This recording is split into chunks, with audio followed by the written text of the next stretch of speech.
नमस्कार, मी संयोगिता आणि आपण पाहता 40 गाव डांगांची ओळख सुराज्य मराठी। पाहुयात आजची खबरं। खासदार भाऊसाहेब वागचौरे यांनी नवरदेव चित्रपटाच्या 70व्या शोला उपस्थित राहून चित्रपटाचे निर्माते, दिग्दर्शक, लेखक, गीतकार, मुख्य अभिनेते आणि चित्रपटाचे वितरक सुद्धा स्वतः असलेले पत्रकार निरंजन देशमुख यांच्या कलाकृतीचा गौरव केला।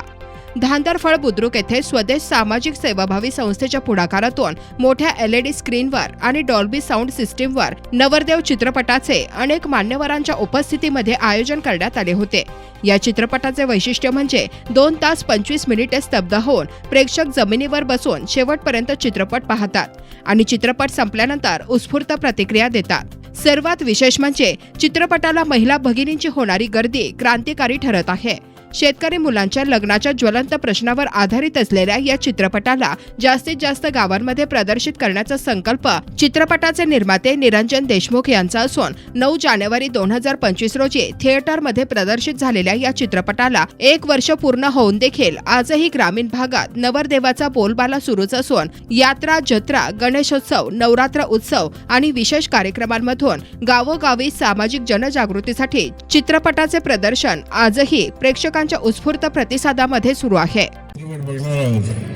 त्याचे जनक आमचे मित्र कोथरूडचे निरंजन देशमुख, सर्व पत्रकार मित्र, त्यामध्ये आपल्या ग्रामीण भागामध्ये खूप मोठी समस्या आहे। शेतकऱ्यांच्या आत्महत्या या जशा ग्रामीण भागामध्ये शेतकऱ्यांच्या मराठवाडा तिकडच्या भागामध्ये असलेल्या खूप काही गंभीर समस्या आहेत। मी देश फिरतो या कमिटीच्या माध्यमातून।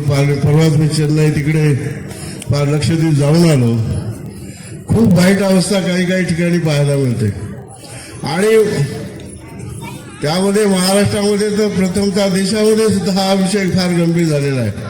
शेतकऱ्याचा मुलगा म्हटला की मुली मिळत नाहीत। अनेक नवरदेव असे शिकलेले आहेत, सवरलेले आहेत, पण त्यांना मुली कुणी द्यायला तयार नाहीत आणि मुली देखील शिकल्या सवरल्यात, त्यांना फक्त शहरातली मुलं हवी आहेत, शहरामध्ये जायला पाहिजे, शहरामध्ये राहायला पाहिजे, अशा प्रकारची अनेक वैगुण्य, अनेक प्रकारचे याच्यामध्ये दोष आहेत। खरं म्हणजे या दोषांचं निराकरण कसं करावं हा देखील समाज व्यवस्थेपुढे, शासनापुढे खऱ्या अर्थानं गंभीर प्रश्न निर्माण होणार आहे। असो, पण हा विचार करायला लावणारा हा जो एक सामाजिक प्रश्न आहे, आमच्या निरंजन देशमुख यांनी तो खऱ्या अर्थाने या पिक्चरच्या चित्रपटाच्या माध्यमातून समाजापुढे ही व्यथा मांडण्याचा जो प्रयत्न केला आहे, तुमचं देखील मनापासून अभिनंदन करतो। निरंजन, तुम्ही ही जी सेवा करतात, एका खेड्यातला मुलं आमच्या कोथरूडगावचा हा चित्रपट स्वतः दिग्दर्शित करतो, काढतो, त्यात काही पत्रकार मित्र काम करतात आणि चित्रपट काढणं म्हणजे काही एखाद्या खेड्यातल्या मुलाचं काम नाही। परंतु निरंजन कसं काढलं याचा मी कधी विचार करतो। त्याला या माणसाला पगार देणं, पैसा देणं, एकत्र करणं, पण ही किंमत त्याने केली।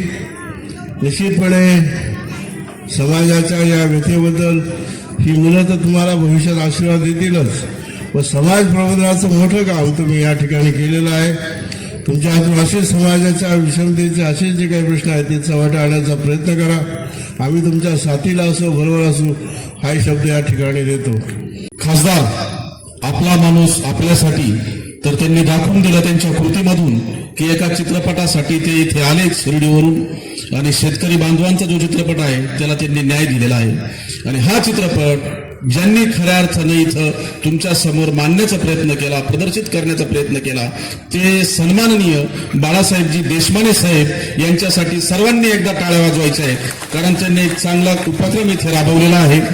आदरणीय नवनाथजी देशमाने साहेब, सरपंचताई, सर्वांचे आता मी नाव घेतो की त्यांनी अतिशय चांगलं नियोजन केलं, चित्रपटाचं आयोजन केलं। 2.5 तास लोक हल्ले नाही, कारण या चित्रपटाचा शेवट एक फार मोठा संदेश देणारा आहे। आपल्या सुराज्य मराठीच्या YouTube चॅनलला सबस्क्राईब करा।